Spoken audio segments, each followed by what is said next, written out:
Hi. Got a whiskey and cigar pairing that's interesting to me since I've never done it before. Koval Single Barrel Bourbon Whiskey from Chicago. So Koval opened in, I believe it was 2008.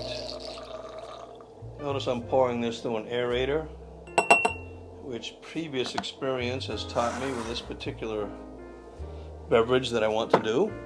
It brings out a little more of the flavor. This is a 94 proof bourbon.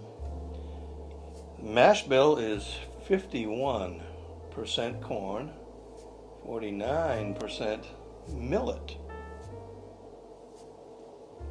What is millet, you ask? Well, it's another grain. As far as I know, not widely used in the whiskey industry, but these creative folks at Koval have decided that they would try it. And I think it's yielded a very nice whiskey.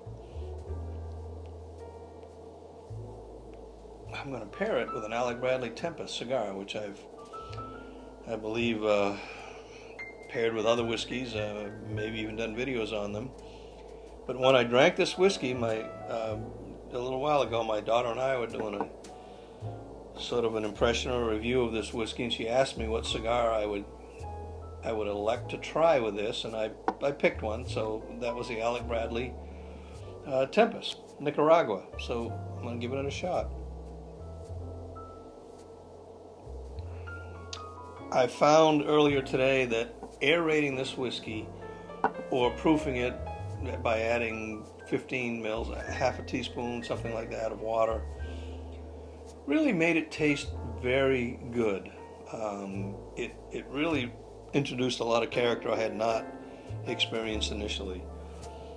And then there was, at the end, there's a little bit of spice, a little bit of caramel, a little bit of vanilla, kind of things that you expect with bourbon, but sort of in I don't know, a different order. I sort of sense a little more spice than I would expect from a bourbon, more like a rye, but it doesn't taste like a rye. So I know next to nothing about millet, so I really can't tell you what impact that has.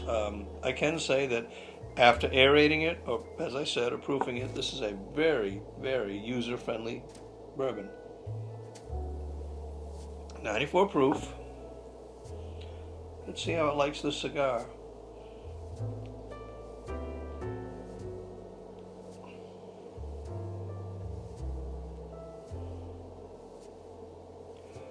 So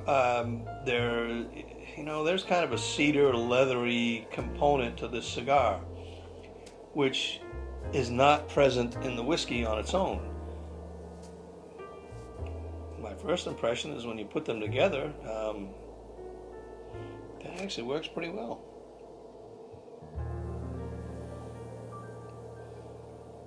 I'm retrohaling the whiskey. I'm going to let it sit for a bit.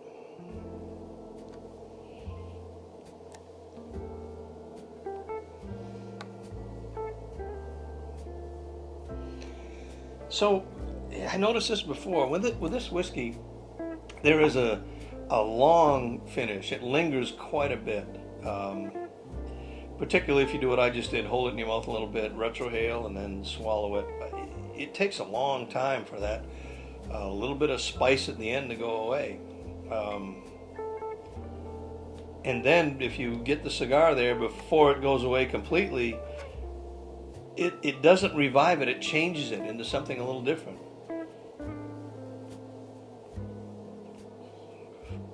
To me, it feels like the sort of cedar, leather, woodsy character of this cigar is bringing out some oak or something in this whiskey that I did not taste before.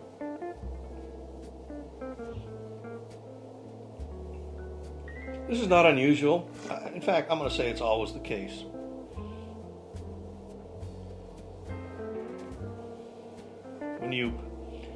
When you pair a cigar with whiskey, that's what happens. The cigar brings out characteristics that you didn't know were there, and vice versa. And I'll reverse it in a minute and drink the whiskey first. But this definitely is a pleasant experience. This whiskey is not In fact, one of the questions, people always ask, well, would you buy it again? And I said I would earlier today. Because I think it's an interesting thing to have on the shelf, because it is different than a lot of, I've probably got, I don't know how many bottles of bourbon here, but a lot of them I could put on this table and tell you that they all taste very, very similar. I could fill this table with bourbons that their flavor profile is very similar. There are an equal amount that are very different, and this would be one that is very different. Falls outside that circle. So it's a little more difficult, in my opinion, to pair a cigar with it, because it's such a unique combination, in my opinion. I mean, who else puts millet in bourbon? I don't know. They didn't put it in it, but it was in their mash. At any rate, it works. It works very well with this Alec Bradley Tempus Nicaragua. I might have said in a previous video that, any bourbon will go with a cigar. Well, I might be proving it tonight, because this goes very well. I like this bourbon. I don't love it, but I like it. Like I said, I'll drink it again. I like this cigar. Together, it's a very good combination. I don't see anything to complain about. I'm going to try the cigar first and see what I think.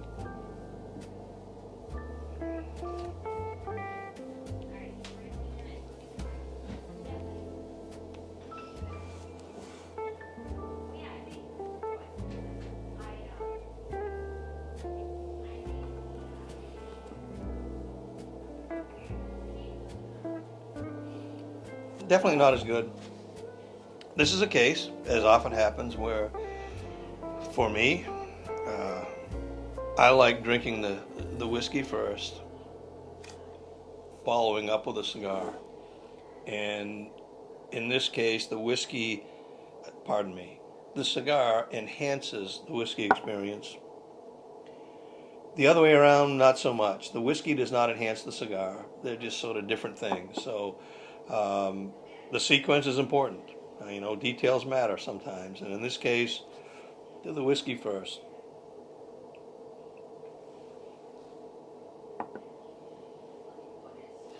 Hold it in your mouth, retrohale it, wait till it dissipates a bit.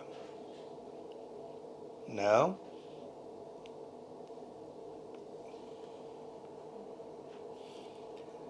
put that cigar in there and inhale it, retrohale it a little bit, and I think that works with this. So, by all means, if you want to try something different, not like every other bourbon on the market, Koval is a I pronounce it Koval.